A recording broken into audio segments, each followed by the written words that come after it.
Hi friends, स्वागत है आप सबका electro4u.in में। और आज हम लोग डिस्कस करेंगे third law of thermodynamics.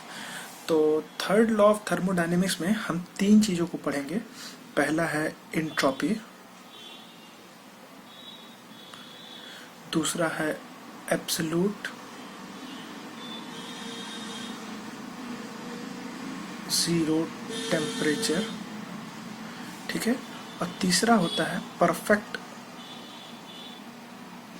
Crystal. ठीक है, पहला हम लोग पढ़ेंगे इंट्रॉपी, फिर पढ़ेंगे हम लोग एब्सोल्यूट जीरो टेम्परेचर, और तीसरा पढ़ेंगे हम लोग परफेक्ट क्रिस्टल। ठीक है ना, तो एक एक करके पढ़ते हैं। तो पहला इंट्रॉपी। इंट्रॉपी हम लोग क्या जानते हैं कि इससे हम लोग जो डिसऑर्डर होता है, किसी भी मॉलिक्यूल्स का डिसऑर्डर होता है, उसे हम मेजर करते हैं। मतलब ऐसे हम लिख सकते हैं मेजर ऑफ डिसऑर्डर। इसे हम अच्छे से समझेंगे कि क्या होता है। जैसे मान लीजिए कि हमारे पास एक कंटेनर है, उसमें वाटर मॉलिक्यूल्स है, ठीक है, वाटर मॉलिक्यूल्स है। तो इन मॉलिक्यूल्स के बीच में कोई तो भी डिसऑर्डर होगा ना, ठीक है, डिसऑर्डर होगा। बट इसकी इतनी ही लिमिटेशंस है, जितना मेरे पास जो यहाँ पे जितना वाटर मॉलिक्यूल्स है उतना ही डिसऑर्डर है। बट अगर हम इसे हीट प्रोवाइड करते हैं तो ये वेपर में कन्वर्ट होता है, ठीक है। तो ये जब वेपर में कन्वर्ट होगा तो ये ज़्यादा, मतलब क्या बोलते हैं, ज़्यादा जगह में फैलेगा, तो उसका डिसऑर्डर बढ़ेगा, ठीक है ना, उसका डिसऑर्डर बढ़ेगा। दूसरा हम लोग पढ़ते हैं एब्सोल्यूट ज़ीरो टेम्परेचर, ठीक है ना। हम लोग 0 डिग्री सेल्सियस तो पढ़े होंगे, सब कोई को 0 डिग्री सेल्सियस के बारे में पता होगा। पर एब्सोल्यूट 0 डिग्री टेम्परेचर क्या होता है? वो होता है 200 माइनस 273.15 डिग्री सेल्सियस, ठीक है। ये होता है माइनस 273.15 डिग्री सेल्सियस। इसमें जो मॉलिक्यूल्स होते हैं उसका एनर्जी सबसे मिनिमम होता है,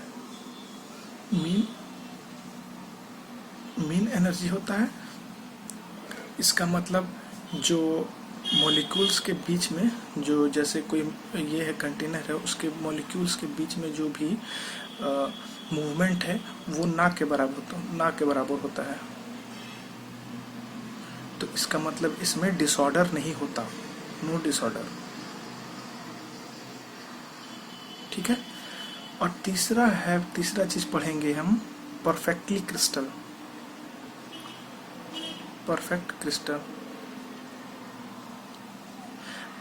क्रिस्टल क्या होता है? जैसे मेरे पास एक कंटेनर है, तो कोई लिक्विड है, कुछ भी है, तो उसका मॉलिक्यूल्स परफेक्टली असेंबल्ड हो, एक साइज का हो,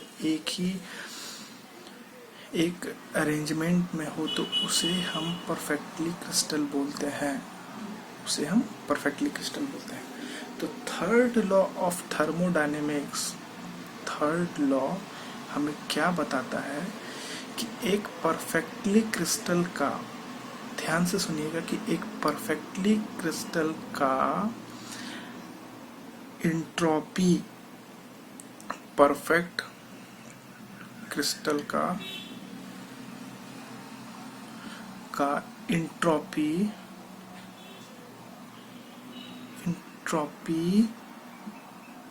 ज़ीरो होता है एट एब्सोल्यूट टेम्परेचर। समझ में आ रहा है कि एक परफेक्ट क्रिस्टल का इंट्रॉपी 0 होता है एट एब्सोल्यूट टेम्परेचर। तो मैं आशा करता हूँ कि आपको ये वीडियो अच्छी लगी होगी, और ये जो थर्ड लॉ ऑफ थर्मोडायनेमिक्स है वो आपको समझ में आया होगा। और मेरी और वीडियोस के लिए आप इलेक्ट्रो फॉर यू को सब्सक्राइब करें और मेरी वीडियोस के नोटिफिकेशन के लिए बेल आइकन को दबाएं। सो मिलते हैं अगली वीडियो के साथ। Thank you.